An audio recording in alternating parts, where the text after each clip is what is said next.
Your call has been forwarded to an automatic voice message system. Matt Horn is not available. At the tone, please record your message. When you have finished recording, you may hang up or press 1 for more options.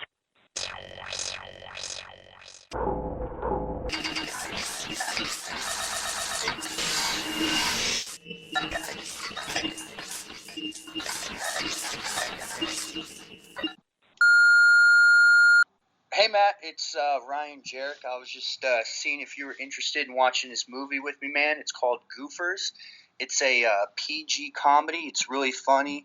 If you have younger brothers, younger sisters, or any kids, I think they definitely love it, man. So when you get this, just give me a call, man. On the line, we have Ryan Jeric talking to us from where the bloody hell are you, Ryan? I am in Los Angeles, California, man. How are you? I am doing absolutely splendid, sir. Have you heard of El Nino, El Reno, don't know what it's called? Yes. It's a lot of rain, and in the mountains, it's a lot of snow. So for us Californians, we do not know how to drive in either of those. So it's kind of stressful driving around here. We're British. We do. Yeah, right. Yeah, you guys are used to it. I'm over here complaining. It's like 65 degrees, and I think it's cold. Really? I hate to say that to you because I know you're over in the pond. We are in the pond. I don't know why people say a pond. It's not really a pond, is it? It's just an island. Anyway, I need to sort of go slightly downhill with this podcast to start off with. This has been a sort of a touching subject for the last week and or so. Since last Monday. Last week we lost one of the greatest musical influences of our time, David Bowie, and then a couple of days later we lost Alan Rickman of Die Hard and Harry Potter. Your thoughts, Ryan? I feel like it's all happening, like the founder of the Eagles passed away. It's just so many huge artists are just passing away. I was a huge fan of, Snape, great character, and then David Bowie. I mean, come on, everyone grew up with David Bowie. I can remember David Bowie, but that's because I sort of went back to the 1970s and sort of listened to his music. But I don't think it was in the 90s. It was very huge, was it? I suppose it might have been. Over here, you're saying, or for someone my age? I don't know how old you are. I'm 23. So you're 23. Would you have said David Bowie was like a constant thing growing up? I mean, for my parents, yes. I will admit I didn't listen to him a lot. I liked his, Ziggy Stardust. I played his songs on Guitar Hero, but honestly, I hate to say it, that was about it for my David Bowie experience. I know he did some acting, and it was awesome to watch him on screen. As a younger member of this generation, because of his death now, would you have gone back to David Bowie's hits? His new album's come out, obviously. Absolutely, yeah. I guess his album is coming out or just came out. It's like already at number 1, which is awesome. Alan Rickman was in Die Hard. I mean, huge actor, but of course, I loved him as Snape. I thought that was just, Professor Snape was just an awesome character. Mr. Potter. Yeah, obviously. He was awesome. Anyway, obviously we need to get onto the podcast. That's why we're here. I've explained to you how it works, haven't I, more or less? Yes, yeah, kind of. But for anyone who's never heard my sexy voice before, this is what happens.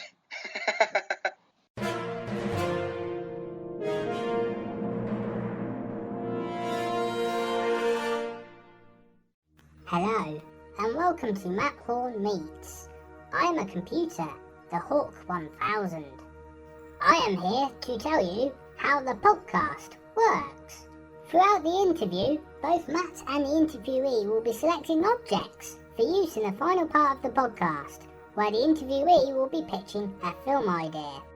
It should be noted at this point that the interviewee's responses are real and at time of recording, and none of the objects have been selected beforehand. Thank you, and goodbye. So, Ryan, how confident are you feeling? Good, yeah, good. Yes, wonderful stuff.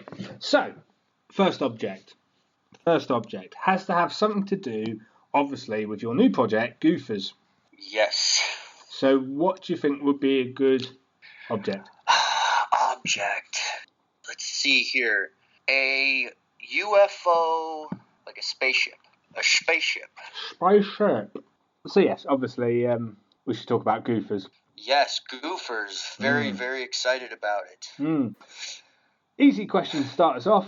What's the general plot line surrounding the film? Yeah, so it's about 3 guys. They're all buddies. They're from Los Angeles. And they move out to this location in the desert. And it's known for, having the most alien encounters, most, UFO sightings. So these 3 guys move out there and pretty much they open up a shop, a store, and it's about them looking for UFOs and aliens. Now, correct me if I'm wrong, you and the main lead, Nick, knew each other before. Correct, yeah. Me and Nick Uzarski, he plays Jake Connors. He's the lead. We're actually roommates. Really? Yeah, we're roommates, and then we're co-stars in Gufors. So here's the question. What's up? And I'm going to ask him this question, so don't worry. Has being on Gufors made you want to move out? Well, it depends who buys Gufors, because if someone big does, then we'll probably get a little nicer place. There's a relatively young cast. This is a question I don't think I've ever asked, really. Obviously, being best friends before being on the project, has that sort of strengthened your relationship between each other? We played baseball together. We were best buds, and then he actually booked the role, and he got me on board. I auditioned, and it was kind of like, it meshed. We'd rehearse. We would throw in a little bit of our own stuff. I definitely feel like it showed on screen that we definitely all had good chemistry, so that was awesome. Would you say that Nick's the funny one and you're the straight one? He's actually very confident. His character's almost too confident. I'm like the guy that can't talk to girls, the goofy guy. Then our other co-star, Hollister, that's his character's name. He's played by Justin Nguyen. He's the, kind of like the smarter one. He's got the funds, the money. So I feel like all of our characters just come together. I feel like it works. I feel like it's funny. So how would you say the project is different and unique? All of this was kind of everybody's first feature film, I would say. I know it was mine. Nick, he's done a couple before that. I know Justin, this was his first. And then a lot of the supporting roles, all these guys, this was their first kind of full-length feature film. So we all were in it together, and it was awesome. The question that I did ask Chris, and obviously he'd have his own opinion on it. Obviously, it's a UFO type film, about finding UFOs and stuff. Do you believe in any of it? I do. I feel we're so small, and it's like we were filming in the desert. LA, you don't see any stars because there's so many lights.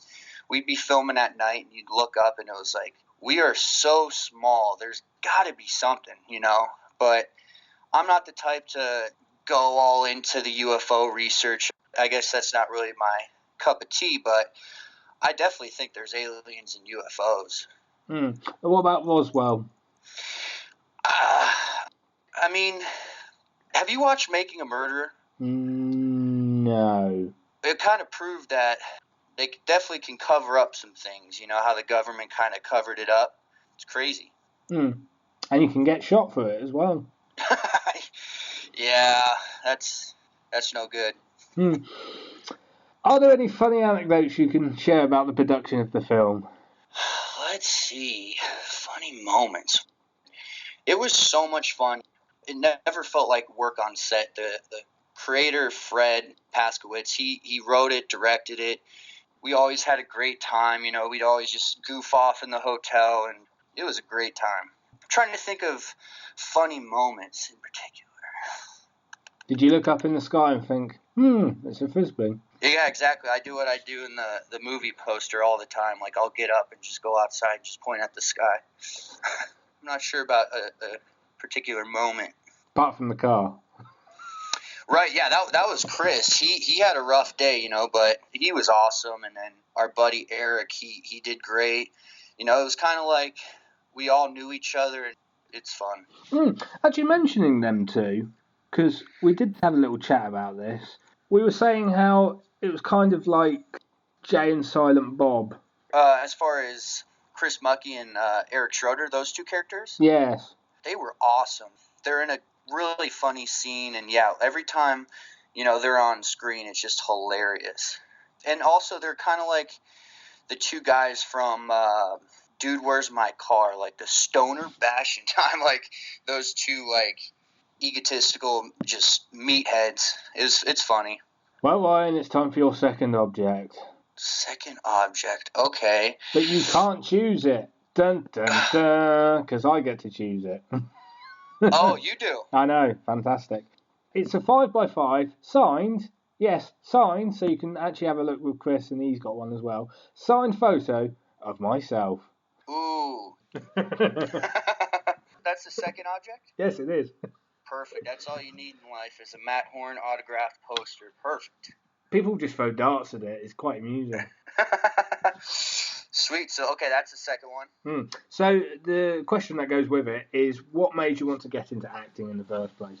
Well, I always played sports. I was always into football, baseball, and my senior year I was in choir, and my choir teacher was like, hey, you should try out for the theater. And I was like, no, not really. I'm playing baseball. I was in college playing ball, just at a community college called Citrus, and, I was just playing baseball, not really liking it there, and then I decided to join the theater program there, and then the rest is history. I've been acting for about 4 years now. Doing quite well. Well, I appreciate that. Yeah, hopefully more projects, and the creator Fred, he's interested in Gufors too. So, it's nice to get the ball rolling. It's now time for the quick fire round, which isn't a quick fire round, but we're saying it's a quick fire round. I know, it's ridiculous. This is the part of the podcast where you get to choose from 1 to 5 objects. You get, in exchange for that, 1 to 5 questions about your career and your life. And you get to choose them for my imaginary storage unit, which is kind of like a cross between the TARDIS and Sherlock's Mind Palace. Okay, so... Yeah, how many objects would you like from 1 to 5? 2. 2 objects. Okay, we'll go with 2 objects. What objects would you like, Ryan? Could I do that spaceship? No, because you've already had that. All right, a winning lottery ticket. A winning lottery ticket. Okay, yeah. What's the other one? Could I do a car? You can have a car. Okay, yeah, I'll do a Lamborghini. A Lamborghini. There it is, aiming for the stars. Yeah, so you're not sort of breaking my bank now, are you? Budget's gone through the roof for this. But anyway, obviously the first question of Quickfire Round, which is a Quickfire Round, but we're saying it's a Quickfire Round, is you were in a film called Invasion in 2012. Yeah, that was just like a little bit role. 2012, wow. If there was an invasion by a higher known being, would you try and protect Nick, or would you give him to the aliens? I would obviously protect him because we want to make a Gufors too. But yes, as my best friend, I'd definitely fight. What, to protect Nick, or just in general? Oh, of course, yeah. To protect him. We'll go back to a sub-question, because I feel that was a bit nasty in some ways. What advice would you give to anyone wanting to get into the industry as a start-up? Well, if they want to get into film, I definitely recommend moving to LA. A lot of stages over in New York, but they're still in Los Angeles. That would actually be the first advice I would give. Second, unfortunately, you gotta get headshots, boost your resume, find a good school to exercise your craft, and just networking, just be a nice person pretty much. Your second question, this was a quite nice one, because obviously you're just starting up. I love this one. If you could choose an actor or actress to work with, who would it be and why? Who would it be and why? Christian Bale. Christian Bale, and why is because that dude is he brings method acting, to another level. I feel like he just will commit to a role so crazy that, I mean, as a co-star, I feel like it'd be so easy to feed off of him because he's, he's so in the moment. Yeah, I would definitely do Christian Bale. On that note, it's time for the improv. Yay! So to recap, we've got a UFO, which is a spaceship. A 5x5 signed photo. Yes, it is signed. I checked. Photograph of myself. You can't sell it on eBay. A winning lottery ticket, which is mine, by the way, and a Lamborghini. And with those objects, Ryan, you have now got to pitch me an idea for a 5 to 10 minute short film featuring the wonderful Christian Bale. Oh, man, that's tough. Okay, so Christian Bale has the winning lottery ticket, and he could either go in his Lamborghini and go wherever he wants. Oh, man, that's tough. Okay, so Christian Bale has a Lamborghini, also has a spaceship, plus has that signed poster. He can go anywhere in the world, but the Earth is getting invaded by aliens, so he has the choice to either leave the planet with the spaceship or drive around and save people in his Lamborghini. So he could either bail like Christian, get it, or he could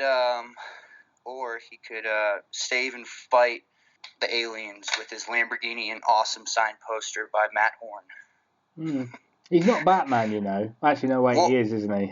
he will always be Bruce Wayne, but yeah, hopefully no one heard that from Warner Brothers. Because we mentioned Batman now, I suppose we've got to go on this. What are your thoughts on Batman and Ben Affleck? I like it. I feel like he's a great actor, and I feel like he's not the person to do a role just because it's a huge, huge, huge project. Definitely think he's going to do a great job. I'm excited to see it. Well, obviously you're just starting up. I mean, is there any sort of comic book character, any sort of character that you would like to play? I think Flash would be cool. Just running around. I also like Spider-Man, but I feel like they've already casted for the next 30 years. They keep recasting that role. I think I'd go with Spider-Man, actually. Yeah.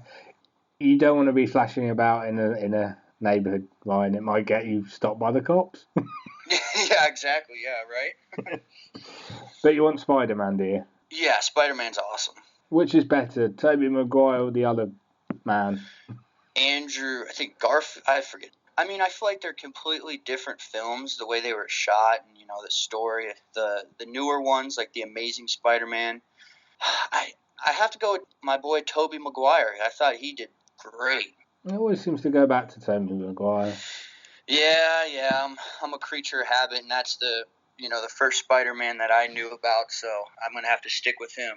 I'm interested now because you mentioned Tobey Maguire. Actually, how old is he? Bloody hell, he can't be. He is 40. He looks like he's like high 20s, low 30s. 40. Anyway, because you've been such a trooper, Ryan, this is the point where you get to plug Gufors and anything you've got coming up. Well, I'll keep you guys posted on, what's going on with Gufors. Actually, the film's completely finished. I've seen it a couple times. It's a great family comedy, a great plot. Yeah, I can't wait for the world to see it, and I'm super excited about it. Anything coming up? After Gufors comes out, Gufors 2 hopefully, and then future projects for myself are on the way. So, stay tuned. I mean, you say Gufors 2. Do you think they'll do Gufors 3, or do you think it would stop? It's so hard to tell. So I'm just counting my blessings that I was in the first one, and I feel we made a great film, and Gufors 2 is just I feel like it'd be so great to be a part of that. Well, Ryan, it's been a pleasure interviewing you. Thank you. Yeah, thank you so much for having me, and I appreciate it, Matt. Thanks very much for your time. Awesome, man. You have a great one, sir. Bye-bye.